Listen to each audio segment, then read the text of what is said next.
The U.S. Treasury Secretary just pointed fingers directly at Chinese traders for causing the most catastrophic silver market crash in recorded history. And what I'm about to reveal will fundamentally change how you view precious metals markets. Tuesday, February 11th, 2026, New York time. Please share in the comments what day and date you're watching this from. I genuinely appreciate seeing how far this message reaches. Before we begin, a quick note. I'm currently working to reduce copycat channels that mirror this content. If you find value in what I'm building here, the best way to support this effort is simply by subscribing and leaving the name George Williams in the comments. It may seem small, but it truly makes a meaningful difference. Now let's talk about what just happened in the silver market because this is absolutely unprecedented.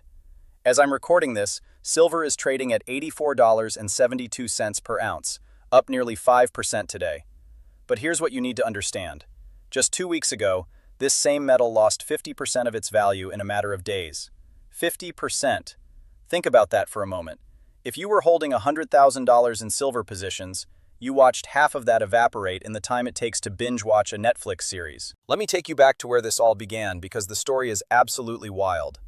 Throughout 2025 and into early 2026, silver was on an absolute tear. We're talking about a gain of 162.45% compared to a year ago. This wasn't just a bull run, this was a rocket ship. Investors who had been buying silver at $40, $50, even $60 were watching their positions multiply.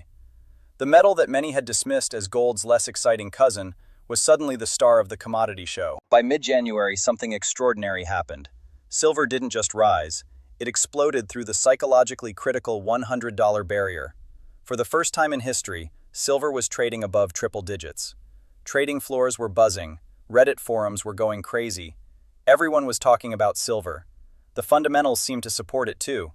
We're in the 6th consecutive year of a supply deficit, with 67 million ounces more silver being consumed than mined. The gold-to-silver ratio had compressed to 61.2, suggesting silver was finally catching up to its yellow metal counterpart. Then came January 29th, 2026. Silver hit its all-time high. Champagne corks were popping. Traders were calculating their profits. Some were already planning early retirements. But what they didn't know was that they were standing at the edge of a cliff, and the ground was about to give way beneath their feet. January 30th will go down in history as the day silver died, at least temporarily. The LBMA silver price recorded its largest single-day drop in history. Not the largest percentage drop, not one of the biggest drops, the single largest drop ever recorded. Positions that were worth millions in the morning were worth half that by the close.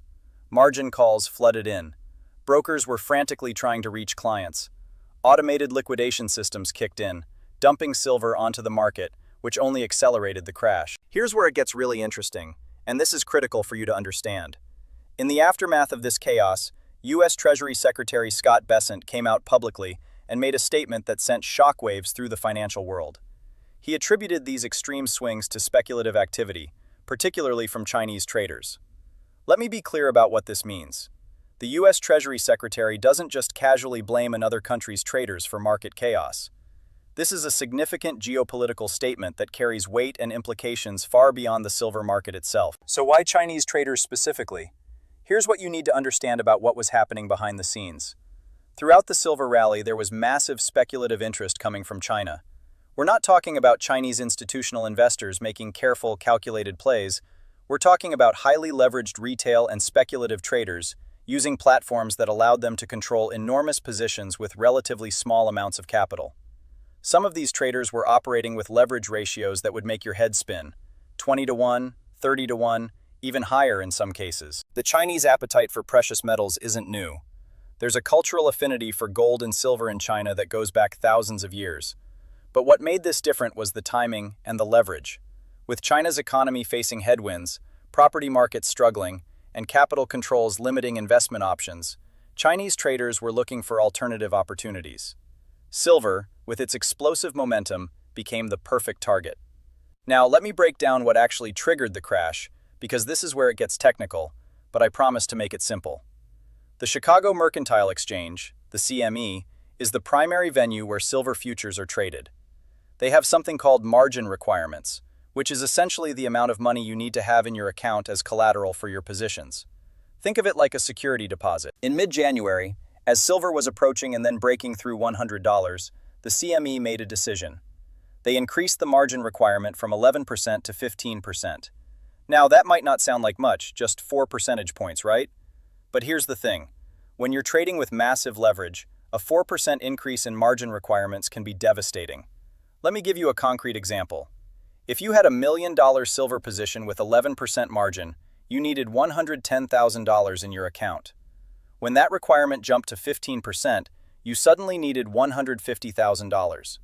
If you didn't have that extra $40,000, you had two choices: deposit more money immediately, or your position would be automatically liquidated. The problem is that many of these highly leveraged traders, particularly the Chinese speculators that Besant referenced, didn't have that extra capital sitting around.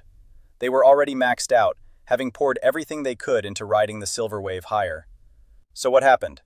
Forced liquidations.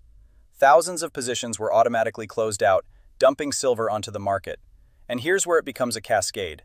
As those forced sales pushed the price down, it triggered more margin calls on other traders, which led to more forced liquidations, which pushed the price down further. It's a death spiral, and once it starts, it's incredibly difficult to stop. The interesting geopolitical dimension here cannot be ignored. Why would the CME raise margin requirements at that specific moment?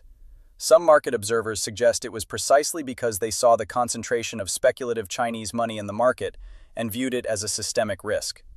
Others argue it was a calculated move to shake out over-leveraged players regardless of nationality. But the fact remains that the timing of this margin increase proved catastrophic for those who were most heavily leveraged. And according to Besant, those were disproportionately Chinese traders. This raises a really important question that we need to address head-on. Is blaming Chinese traders fair, or is this just convenient scapegoating? Let's be balanced about this. On one hand, there's evidence that Chinese speculative capital did play a significant role in both the run-up and the crash. Trading volume data, while not publicly broken down by trader nationality, did show unusual patterns consistent with concentrated speculative flows. On the other hand, it's worth noting that speculation is a global game. American traders, European traders, traders from every corner of the world were involved in this rally. Chinese traders didn't force the CME to raise margins. They didn't create the supply deficit that underpins silver's fundamental case. They were participants in a market that was already overheated. What we're witnessing here is also a broader tension between US and Chinese financial markets. Capital flows between these two economic superpowers have become increasingly politicized. When Secretary Besant makes a statement like this, he's not just commenting on silver markets, he's sending a message about financial stability, market manipulation concerns, and the risks of unchecked speculative flows. It's worth remembering that we're operating in an environment of elevated geopolitical tensions, with concerns about Federal Reserve independence, persistent U.S. policy uncertainty, and questions about the stability of U.S. assets driving safe haven demand for precious metals in the first place. The irony is rich. Silver rallied partly because of concerns about U.S. economic stability and policy chaos. Disappointing U.S. economic data, with retail sales unexpectedly stalling in December, fueled safe haven buying. Markets are currently pricing in roughly 60 basis points of Federal Reserve easing by year-end, which typically supports precious metals. So in some sense, U.S. economic weakness helped create the conditions for the silver rally that Chinese traders then allegedly exploited, which then crashed spectacularly, prompting a U.S. official to blame those same Chinese traders. It's a complex, interconnected web that defies simple narratives. Today, as I mentioned, silver sits at $84.72. Recovering from the lows but still well below that magical $100 level. The market is scarred but not dead. Trading volumes remain elevated, suggesting that interest hasn't evaporated, it's just become more cautious. The question everyone's asking now is simple. What happens next? Here's what you need to consider moving forward, and this is critical for anyone thinking about trading or investing in silver. First, let's talk about the Chinese factor. The Lunar New Year is coming up, running from February 16th through the 23rd. Historically, Chinese trading activity slows dramatically during this period. This could mean reduced liquidity in silver markets, which might actually increase volatility rather than decrease it. Fewer traders means less depth in the market, which means bigger price swings on smaller volume. If you're trading silver over the next 2 weeks, understand that you're operating in a potentially more dangerous environment. Second, we need to watch for regulatory responses. The CME's margin requirement increase was just the beginning. There's now political pressure, especially with the Treasury Secretary having weighed in publicly, to implement additional safeguards against what officials view as destabilizing speculation. This could mean further margin increases, position limits, or even more creative interventions. Any such moves would likely pressure silver prices in the short term by forcing out marginal players. Third, let's talk about the bullish case because it's not dead. UBS, one of the world's premier investment banks, has forecast that silver will return to the $100 threshold by next month, before falling back to 85 by year-end.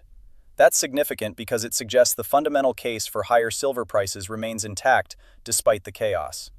Why would they make such a forecast? The supply deficit I mentioned earlier, 67 million ounces, isn't going away. For the sixth consecutive year, the world is consuming more silver than it's producing. That metal has to come from somewhere, and it's coming from above-ground inventories, which cannot be drawn down indefinitely. Some analysts are even more optimistic. There are forecasts suggesting silver could hit $175 or higher in 2026. These bulls point to expanding data centers requiring silver for electronics, artificial intelligence-related technologies driving new demand, and automotive sector growth, particularly in electric vehicles where silver is used extensively. Yes, industrial demand is forecast to decline by 2% overall in 2026, largely due to weakness in the photovoltaic sector, where manufacturers are actively working to reduce silver content. But that decline might be offset by growth in these emerging sectors. The bearish case cannot be ignored either. At current elevated prices, end users have strong incentives to reduce silver consumption wherever possible. Industrial clients are actively working on substitution and thrifting, using less silver or finding alternative materials. If prices remain high, this trend accelerates, potentially reducing demand faster than supply deficit mathematics would suggest. Additionally, with over 50% of silver demand tied to industrial applications, an economic slowdown would hit silver harder than pure monetary metals like gold. The neutral scenario, which is probably most likely, involves silver consolidating in the $75 to $95 range for the next few months. This would allow the market to digest the trauma of the crash, shake out remaining weak hands, and establish a new equilibrium between physical demand fundamentals and speculative interest. Key levels to watch. $80 on the downside is critical support. If that breaks, we could see a retest of the $70 level.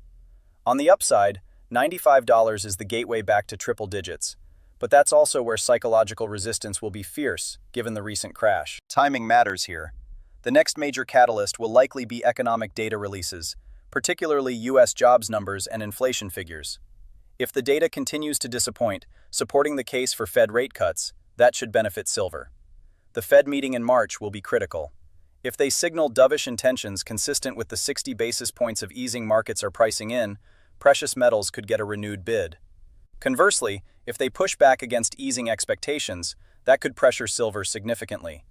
The Chinese trader situation also bears monitoring. Will we see a return of Chinese speculative interest after the Lunar New Year?